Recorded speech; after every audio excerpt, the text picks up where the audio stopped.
All attendees are in listen-only mode. Hi all, and good afternoon. This is Haley Tandler with JumpRope. Welcome back to our webinar series. We've taken about a month and a half off, but we appreciate you all showing up today for this. And I'd actually like to get started. We're about 3 minutes behind, but that's not a big deal. So today's webinar. We decided to focus our webinar today on mastery data. So our title today, as you can see, is Now That I Have All This Data. Most of our schools at this point in the year are at least halfway through the school year, and teachers have been able to enter copious amounts of data into their JumpRope accounts. We also like to think that or hope that teachers have kind of gotten over the start of the learning curve with just using JumpRope and becoming familiar with the software. So at this point in the year, it's really a great time to take a look at all of this data that you've been collecting and see what we can do with it in JumpRope and kind of see the power and the tools within JumpRope to help you analyze and make decisions and inform instruction in classrooms in your schools. So before we get to the meat of today's presentation, I'd just like to always start out with a few of our webinar protocols. So today, if you have any questions during the webinar, you are all muted just because there's such a large number, but you're welcome to type them into the questions box in your GoToWebinar control panel. Those questions are going to be moderated throughout the presentation, and we're going to do our best to answer as many as we can. And if those questions seem like they might be appropriate to bring to the whole group, we'll go ahead and do that and answer those for everyone as well. Another thing to keep in mind, we're going to be recording the webinar, and anyone who's registered, even if they weren't able to attend today, so if you have colleagues that weren't able to attend today, if they've registered for the webinar, we're going to be sending out a message after, later today or tomorrow, that will include information on how to access a recording of the webinar. And also actually today, the slide deck that I'm going to be showing you today has a lot of really great information on it. So we're going to be providing access to the slide deck as well for all registrants. So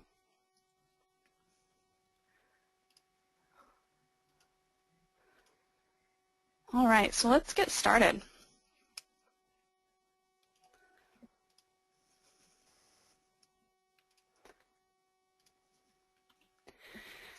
Today, we're really going to be living in the JumpRope Mastery Reports. And the first place we're going to start is the Courses tab, Mastery Reports. In the Courses tab of the Teacher Dashboard, the Mastery Reports have a couple of really important characteristics that you want to keep in mind as you're viewing them and using them to inform instruction. All of the data in that tab is organized in terms of the course, or if you're at an elementary school, often courses are actually subject areas. So the course or subject area that you select. It's also important to note that the default view, so the view that when you first load that report, the organization levels of that view have been set by your school, and they represent the levels of organization that your school has deemed to calculate and I use quotation marks there, the grade for the course or an overall score for the course at this point in time. And that brings up this last really important characteristic. Every report within JumpRope is real-time and interactive. So any changes that are made to student scores, if you reload a report, they will automatically be reflected in that report. It's also important to note that all of the values, so the overall scores, the averages, and the calculations are calculated when you load the report. So there's really not a frozen moment in time of a JumpRope report. So it's important to keep that in mind. These are some characteristics that kind of are very different from a traditional grade book, if you will, but make it very powerful and very useful for us as well. All right, so when to use the Courses tab Mastery Report. If you're going to be comparing mastery across students or across a specific group of students, if you're going to be planning for review for your course or subject area, or an ability-based differentiation of your lessons, or if you want to compare a student's mastery across multiple indicators. So let's take a look at what this might look like. We're going to view a default report first. In the default report, some of the questions that you might be able to answer by looking at the data in your default report.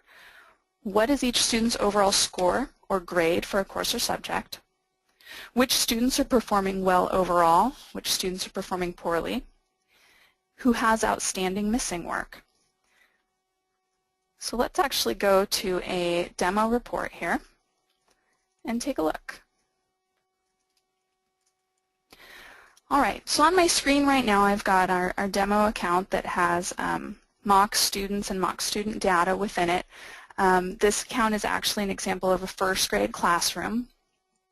So the examples we're going to be talking about today will be considering our courses really as subject areas. So let's look at the Courses tab here. And then I want to bring up my Mastery Report by clicking on the sub-tab here.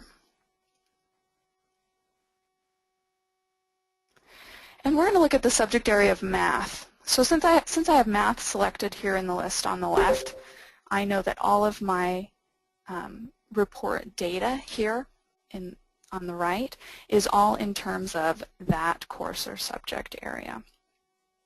Okay.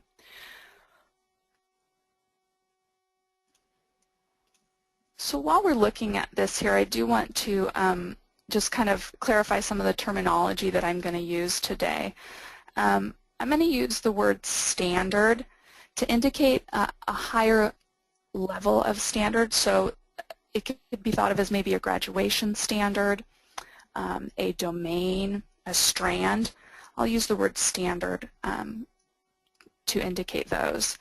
I'm going to use the term performance indicator to identify the level just underneath that. So the directly assessed learning target, if you will.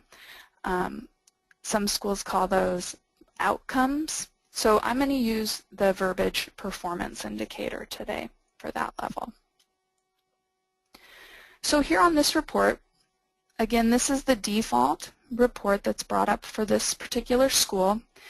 The arrangement of the layers of the different information, so if I drill in and I see all these different layers, the arrangement of these layers has been decided by this school. So the organization will calculate to be the student's overall score using each of these layers in this order. So for this particular school, and actually, you know what, I'm going to click, excuse me for a second, I want to get into a different report. It's going to look the same to you. Here we go. So for this particular school, they've chosen to assess in this order, right? One assessment, all of the assessment scores roll up to give an overall score for a performance indicator, depending on what calculation type you've chosen. Then each performance indicator is used to calculate an overall standard score. And then each standard score is accumulated here, as these are academic standards. They're 100% of the total. So those standard scores are calculated together to give this student their overall course score. Okay. So a couple of really helpful quick tools on every report are actually the sorting features for each column. So let's say I wanted to sort my students by their overall course score. If I click on the column heading here of score, my students are resorted so that the lowest score is at the top of the list, and if I scroll down, the highest score is at the bottom. I can click again over here to reverse that and have the higher scores at the top or the lower scores at the bottom. If I want to return to the alphabetical listing, I just click on this bar above their names, and they're alphabetized again, either ascending or descending. So this is a great feature, and I'll show you a couple different ways that we can use that in just a second. Another feature that's really interesting that is oftentimes overlooked on reports is this expand menu down here in the way bottom right. This menu will automatically expand your report to whichever level you select. So let's say I want to see my whole class, but I want to see all of them to the standard level. So I can click this right here, GS standard title. And that expands each student all the way down to the standard level here without having to go and click through each student. Again, it's really interesting if I sort by score here. I can actually expand all the way down to the assessment level, so I can open up my whole report to show every assessment as well. And here's to the standard level. And you'll notice that when I sort, it actually sorts within each grouping as well. So for this particular student, yes, his overall grade is the lowest, so he's sorted to the top. But within this number and operations base 10 standard, all of the performance indicators have also been sorted. So I can use this information to identify for a particular student maybe standards where they are that they have mastered, and those standards which they are well below mastery at. I'm going to close this up for a second. There we go. Okay, one more feature of the default tab that I wanted, or the default report that I wanted to show you was over here in this advanced menu. Again, another little menu that's oftentimes overlooked, but has some really interesting tools for you to play around with. In show and hide columns, there's an assortment of different information that's available. It adds an extra column to your report. If your school has a conversion, you can show those. If you're converting your 1 to 4 scale to something else, you can look and see when the assessment was updated most recently. You can show date change. But the one that I want to show you right now is this one called Show Missing. So I'm going to click on that. And if you'll see over here to the far right, there's a new column that's called Missing. And these little icons here represent missing scores within this section. So it's telling me that this student here at the top, Tyrone, has 2 missing scores. So if I just click on this level, it will show me each place that his 2 missing scores show up. So for each line it's saying, okay, Tyrone has 2 things missing. Those 2 things happen to be in academic standards. There's 1 missing here in numbers and operations, and 1 of them is missing in operations and algebraic thinking. I can continue to click, and in fact it looks like Tyrone's missing work is in this performance indicator, understand addition, and I click on that and I go down in here. I can find that one missing assessment for Tyrone. So just another interesting and quick way to see who has missing work. You can scroll through your class list and it identifies those really quickly. All right. So let's take a look at another report. We're going to still be in the Courses tab, but this time we're going to change the organization of the data to help us analyze it in a different way. And before we do that, I just really want to point out that once we've changed away from your school's default layering or grouping scheme, as it's called in JumpRope, once you've altered the layers, the grouping, the scores that you're seeing are being recalculated and recalibrated, taking into account the new layers and the new organization. So they aren't necessarily the same calculation that your school has agreed upon as a course grade. So really they've stopped becoming course grades, and now you're using the data and reorganizing it in a way to analyze it for different things. So you're not looking for a course overall grade anymore. We're going to be looking for different pieces of information. So that being said, I want to talk about what we call the Performance Indicator Summary Report. It's often listed, some schools list it as a standard summary report, but it's going to be the directly assessed indicator summary. So some of the questions that this type of report might answer for you. For my entire course, for which indicators are students not showing mastery? This report can also give you information on which students need reteaching on which indicators. And it can give you information on what should a review focus on. So let's take a look at what this report would look like.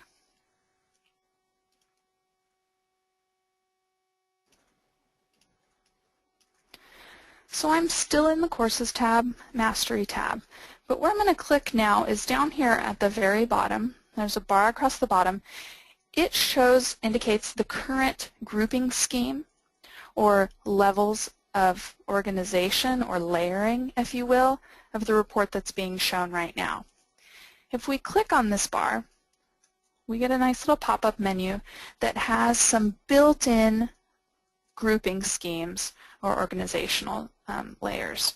And we're going to look at Performance Indicator Summary to answer these questions. All right. So to familiarize ourselves with how it's been organized now, you can see that we're still looking at this whole list in terms of the course. Then each of the performance indicators has been split up into the academic or habits of work categories. And then if we drill into one of these performance indicators, I can see all of the students beneath it. If I drill into the student, I see all of the assessments that have been used, or excuse me, that have been scored for this student for this particular performance indicator. So, some ways that this might be helpful. For which indicators are students not showing mastery? So I can, again, sort this by clicking on Score, and can notice just at a glance that for this class, overall my students are showing mastery, and they're actually close to mastery on about 5 of these indicators as well. I can drill into each of these indicators, and I can see that even though overall my my students in this course are showing a 3 overall, there are still some students within this standard that might need some remediation. So this could be a standard, solve addition and subtraction word problems, that as a class we might not necessarily review, but I might do some small grouping or differentiated instruction of other sort to make sure that for these 3 students this is addressed, this standard is readdressed, and for these students who are scoring a 2 as well. If I need more information about why or how this student has been performing, I can drill into their name and I can see that, oh, this is interesting.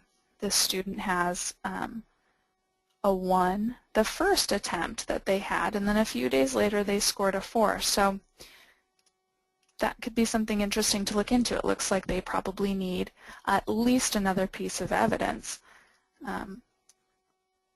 to help understand if they really have mastered this or not. So I can drill into each student and see the associated assessments.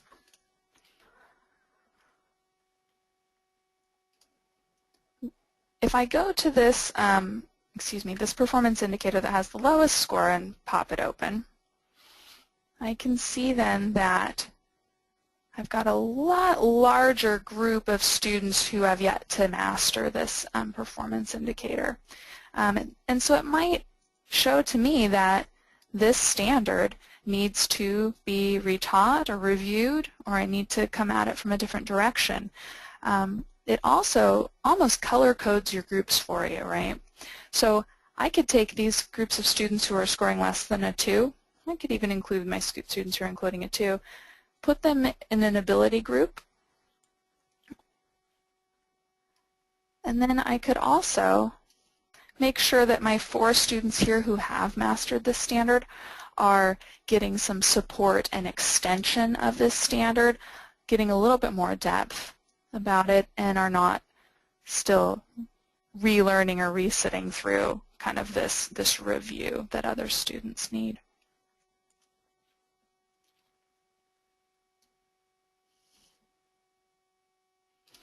Okay. Let's have a look at another report within the Courses Mastery tab.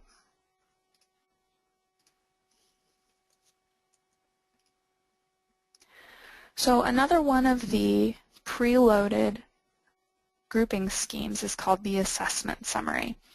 And this report helps to answer the question, what level of mastery did students show on a particular assessment?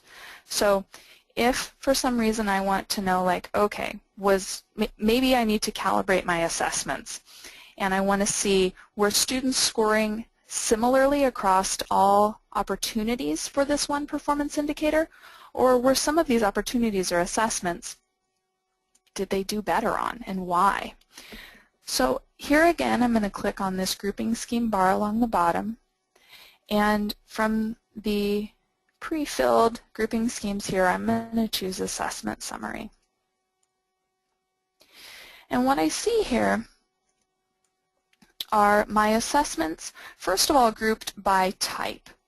So if when you create an assessment, you have the opportunity to assign it a type. For this school, the options are classwork, homework, observation, projects, quizzes, etc. Lots of our schools use just 2 types, a formative assessment type and a summative assessment type, so you'd see 2 folders here for those. Underneath each folder here, I can see each assessment. If I drill into an assessment, I'm given the students' names.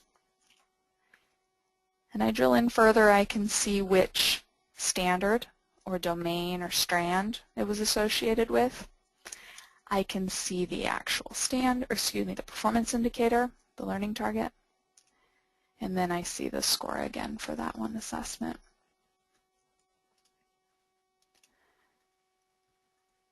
So this is helpful if you're looking down and you say, like, okay, this assessment, what was going on with it? Why is it overall scored as a 1?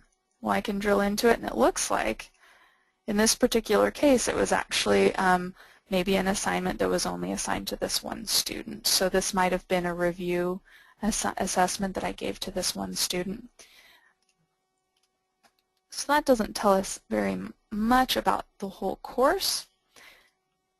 Again, this one with this low score, it was a weekly test that was given to 2 students.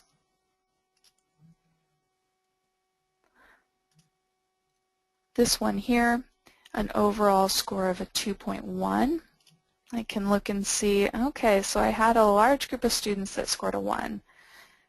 The vast majority of students scored a 2, and only a couple of students scored a 3 and a 4. So maybe this is an assessment or an observation that I want to go back and reassess, give them another opportunity.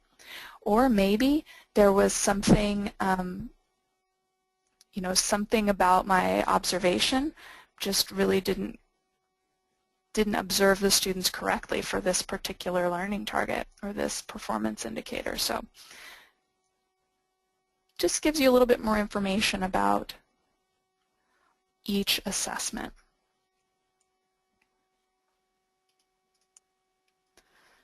All right.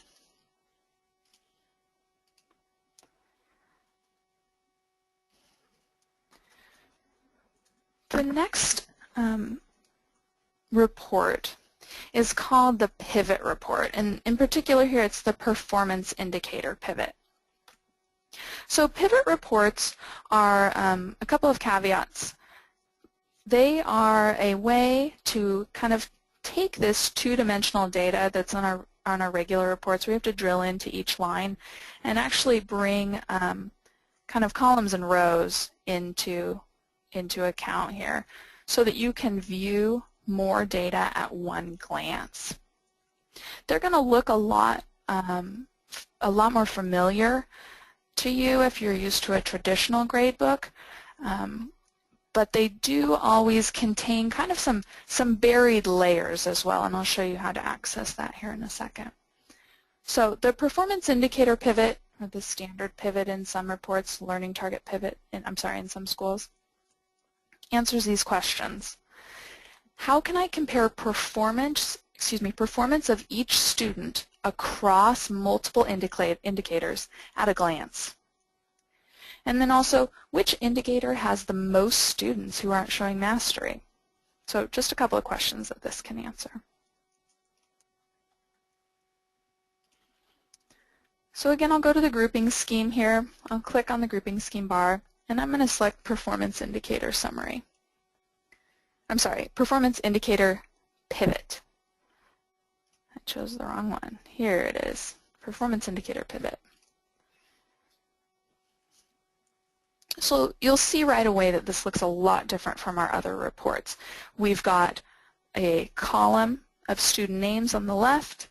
Across the top for this particular report, in the row across the top are a column titles for each performance indicator that's been assessed in this course. And then underneath each of those indicators is the student's overall score. If you hover over a score, you'll get a little pop-up that tells you what the underlying assessment scores are for that particular performance indicator. So for this student, Kenya, in this standard add or subtract by groups of 10, these 3 assessment scores have been used to calculate,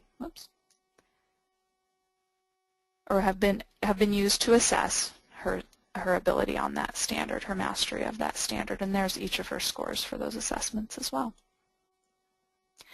This report functions very similarly to the other style in that clicking on a column heading sorts the data. I can click over here above the student names and they're sorted alphabetically.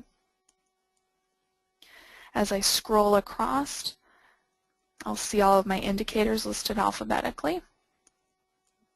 So this is a great way to take a glance at maybe one particular student. Maybe I want to see, okay, I'm going to sort them by add within 20. And then I see that, okay, Megan has a score of a 1 with add within 20. What other standards is she, what other performance indicators has she not mastered? And if I look across the row here, I can see, following rules and procedures, we've mixed in our character habits are mixed in with our academic here. But she also is nearly meeting reading and writing to 120. I see that she's exceeding at solving using pictures, but she has not yet been able to show mastery of adding using models. So this is a great way to compare the performance of each student across multiple indicators at one glance. It can also be helpful to see which indicator has the most students who aren't showing mastery, again, kind of all in this one glance. So if I click again, it sorts for me, so I can see again that this group of students is not doing, or has not shown mastery on this addition to 100 using models. And I might be able to see, okay, if I were to ability group this section of students, what else could I include in their review? Well, it looks like that same group of students is performing below mastery at adding or subtracting by groups of 10, so maybe I could include that and add within 20 some of them. I could include that in their differentiated learning group.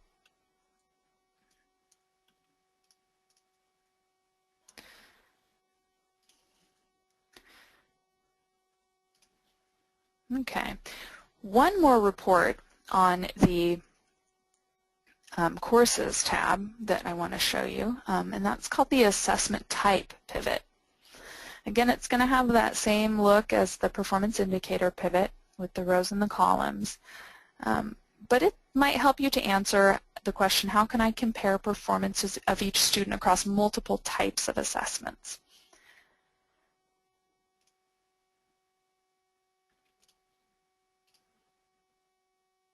So I'm going to find my assessment type pivot here.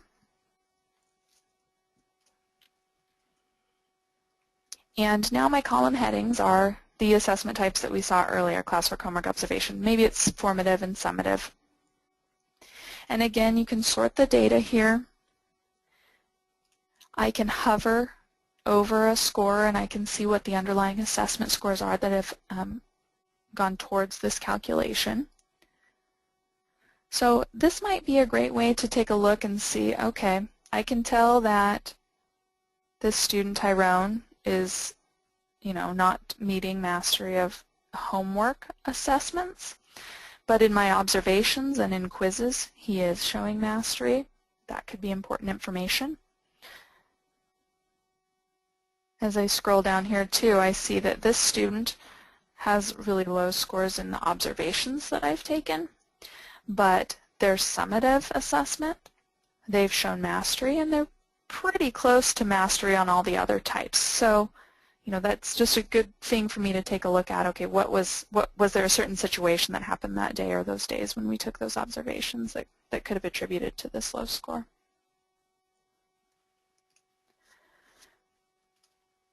All right. If you ever want to get back to the default grouping scheme, once you've kind of done some manipulating here and you want to go back and just see, okay, what's that default that my school has set that are like the course grades, if you will.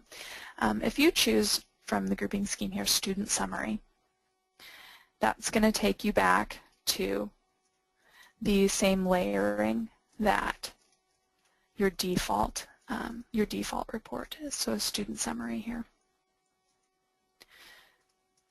All right, so that is it for the Courses tab. We're going to take a look now at the Student tab. And some interesting things about the Student tab that are a little bit different than the Courses tab. Within this section, all of the data is being reported in terms of this one selected student, okay, whomever's tab you've searched and opened up. Again, the default view is the one set by your school, the grouping scheme or the layering scheme, and it represents course grades, if you will, at this point in time.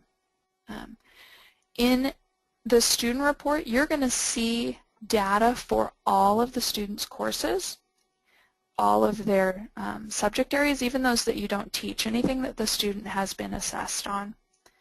And again, all of these reports are real-time and interactive, so the values are calculated when you load the report.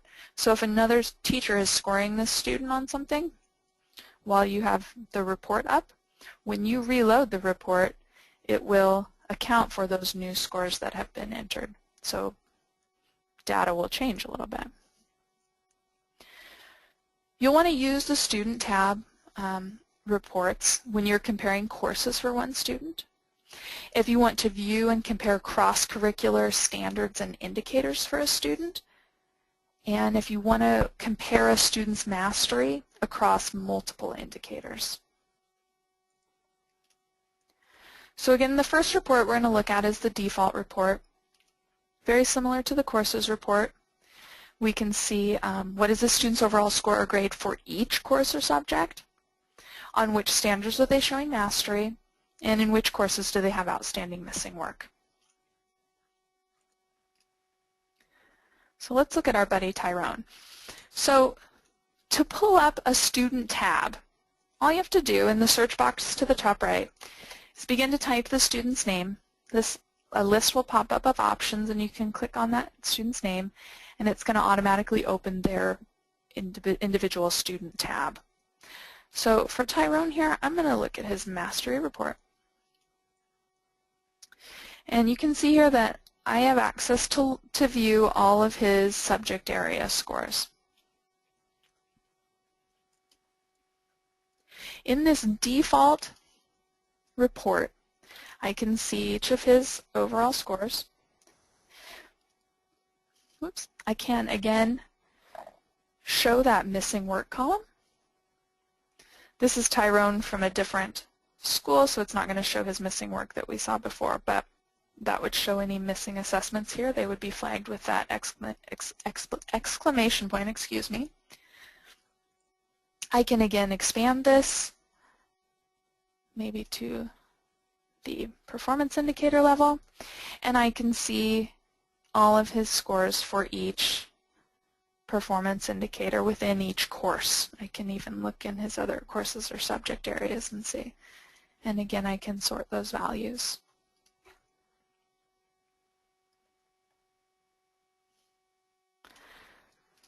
So let's look at a couple of the other reports that we can pull up for Tyrone here. In the Student tab, there's an interesting layout that's called the Performance Indicator Summary, or a Standard Summary. And this helps to answer questions for this student. For all of their courses, how are they performing on cross-curricular indicators? So what this report will do is it's going to take the level of course out of the grouping scheme. So all of the scores are compiled together regardless of the course. So if there are any performance indicators or standards that are cross-curricularly assessed, they will be combined in this summary report.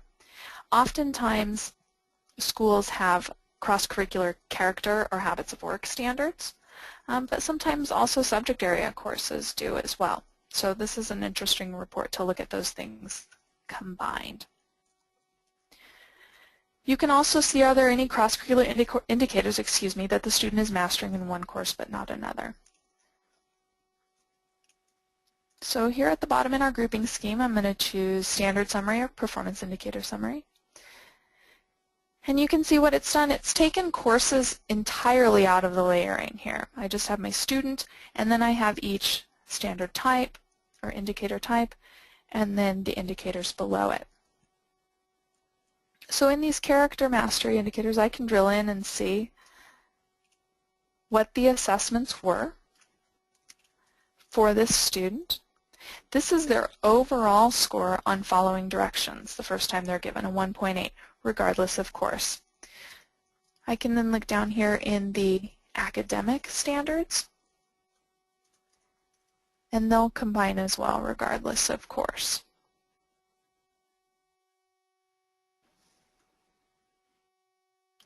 So you can actually look at this and see, okay, it looks like in general, most of these scores where this particular student is meeting mastery, they look like math standards, except for this last one at the bottom. And then some of these lower standards, they look like they happen to be reading standards that he's not mastered yet. So really kind of an interesting overview, especially if you're the single classroom teacher for this student and you want to look at their where their subject area strengths and weaknesses are.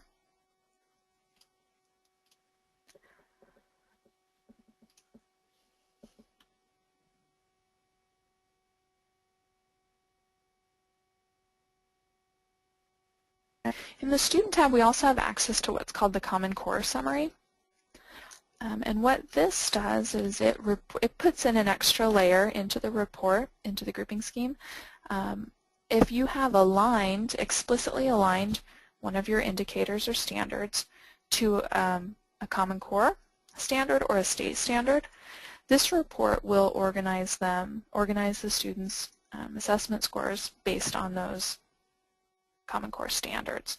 So it's a great way to see for indicators that have been aligned, what is this student's mastery, which Common Core standards has this student been assessed on, and in which courses. And you can also see which indicators are not aligned to a Common Core state standard. So let's take a look.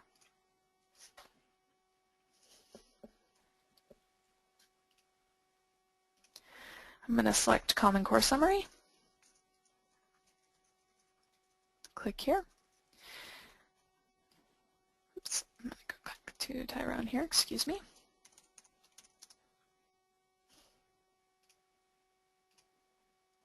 Here we go. So I can actually see that for this particular student, only 2 of their standards have been aligned to Common Core. And then I can see that, okay, these 2 standards come from math class.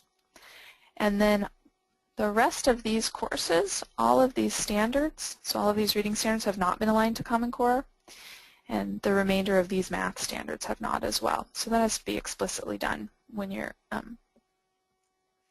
within your standard bank or when you're creating the standards if you have that set up.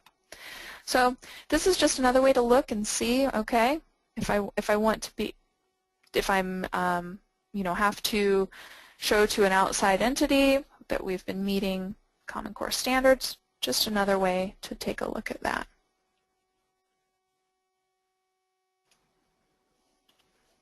Okay. So we're kind of finishing up here. And before I let you all go, I wanted to add some final thoughts just to kind of summarize what we've talked about today. It's really important that you keep in mind that the mastery reports in JumpRope are real-time. They're interactive. The calculations are completed when you load the report. So it's important to just know that as you change the levels and if you reload, if you adjust the date range on a report, right, your calculations are going to be different. They're only going to represent the data that you've requested to be represented in that report. Again, piggybacking on that, the data itself can be organized by the user in really many, many ways, depending on what you want to analyze. So we really just scratched the surface today to give you an idea. I really welcome you or invite you to play around with the grouping scheme bar. I showed you all of those custom grouping schemes that we have built in, but you can also build your own layering system as well once you're kind of familiar with how the layering and grouping works and how the calculations are made. That being said, the layering, the grouping scheme, directly affects the calculations for each level. Lower levels are calculated and roll up into the level above them.